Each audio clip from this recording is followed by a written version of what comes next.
Hi, അപ്പോൾ ഇന്ന് നമ്മൾക്ക് നല്ലൊരു പരിപ്പുവട ഉണ്ടാക്കിയാലോ. തട്ടുകട സ്റ്റൈലിലുള്ളൊരു പരിപ്പുവടയാണ് ഉണ്ടാക്കാൻ പോകുന്നത് ഞാൻ.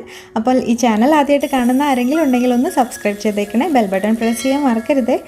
അപ്പം 1 കപ്പ് പരിപ്പാണ് എടുത്തിരിക്കുന്നത്, കടലപ്പരിപ്പാണ് എടുക്കേണ്ടത്. ഇതിലോട്ട് ആവശ്യത്തിന് വെള്ളം ചേർത്തൊന്ന് നന്നായിട്ട് കഴുകിയെടുക്കണം. കഴുകിയതിന് ശേഷം നല്ല വെള്ളം കുറച്ച് ചേർത്തിട്ട് ഇത് നമ്മൾ കുതിർക്കാൻ വെക്കുകയാണ് ചെയ്യേണ്ടത്. ഒരു 5 മണിക്കൂർ വെച്ചാൽ മതി. ഇപ്പോൾ ദേ 5 മണിക്കൂർ കഴിഞ്ഞ് നന്നായിട്ട് കുതിർന്നിട്ടുണ്ട്. ഇനി ഇത് അരച്ചെടുക്കണം. അരയ്ക്കാന്ന് പറയുമ്പോൾ ജസ്റ്റ് ഒന്ന് ക്രഷ് ചെയ്തെടുക്കാനേ പാടുള്ളൂ. അപ്പം മിക്സിയിലോട്ട് ഇട്ടിട്ട് ഇതിലോട്ട് ഞാനൊരു 2 അല്ലി വെളുത്തുള്ളി ഇടുന്നുണ്ട്. പിന്നെ ഒരു 3 കഷ്ണം ഇഞ്ചി ഇടുന്നുണ്ട്. ഇത് ചെറിയ കഷ്ണം ഇഞ്ചിയാണ്. പിന്നെ ഒരു 1/2 ടീസ്പൂണോളം പെരിഞ്ജീരകം ഇടുന്നുണ്ട്. ആവശ്യത്തിന് നമ്മൾക്ക് എരിവിനനുസരിച്ച് വറ്റൽമുളകുണ്ടല്ലോ അതും കൂടെ ചേർക്കണം. ഇത് ചേർത്തൊന്ന് നന്നായിട്ടൊന്ന് ക്രഷ് ചെയ്തെടുക്കാം. ഒരുപാട് പേസ്റ്റാക്കി എടുക്കരുത്, വെള്ളവും ചേർക്കരുത് ഇതിൽ.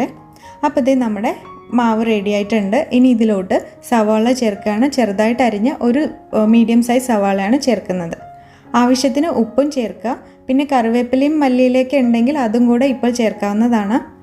ഇനി ഇത് നന്നായിട്ടൊന്ന് കുഴച്ചെടുക്കുക. ഇപ്പോൾ ഇത് കുഴച്ചെടുത്തിട്ടുണ്ട്. ഇനി നമ്മൾക്ക് ഇതിൻ്റെ ഓരോ ഉരുണ്ടകളാക്കിയിട്ട് നമ്മൾ കയ്യിൽ വെച്ച് ഷേപ്പാക്കി എടുക്കുകയാണ് ചെയ്യേണ്ടത്. പരിപ്പുവടയുടെ ഷേപ്പ് അറിയാലോ, ആ ഒരു രീതിയിൽ ഇങ്ങനെ കൈവെള്ളയിൽ വെച്ചിട്ടൊന്ന് പ്രസ് ചെയ്താൽ മതി. അപ്പോഴത്തേക്കും തന്നെ നല്ല ഷേപ്പിൽ കിട്ടും.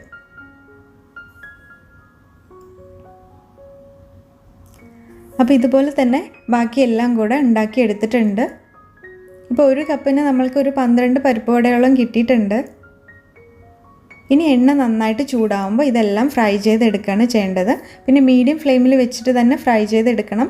കാരണം കൂടുതൽ വെച്ച് കഴിഞ്ഞാൽ കരിഞ്ഞു പോവും, പുറത്ത് ഉള്ളിൽ അധികം വേവില്ല. അപ്പോൾ അതുകൊണ്ട് തന്നെ മീഡിയം ഫ്ലെയിം വെക്കാൻ ശ്രദ്ധിക്കണം.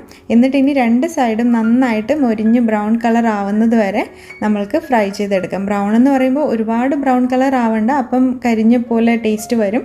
ഈ ഒരു കളർ ആവുന്ന സമയത്ത് നമ്മൾക്ക് എടുക്കാവുന്നതാണ് ഇതിൽ നിന്ന്. ഇതുപോലെ തന്നെ ഇനി ബാക്കിയുള്ളതെല്ലാം ഞാൻ ഫ്രൈ ചെയ്തെടുക്കുവാണ്.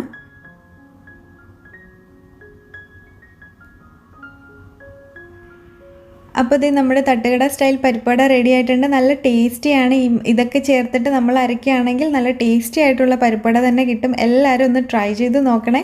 പിന്നെ കറിവേപ്പിലയൊക്കെ ഉണ്ടെങ്കിൽ തീർച്ചയായിട്ടും ഇടണം, മറക്കരുത്. എൻ്റെ കയ്യിൽ ഇപ്പോൾ ഇല്ലാത്തതുകൊണ്ടാണ് ഞാൻ ഇടാതിരുന്നത്.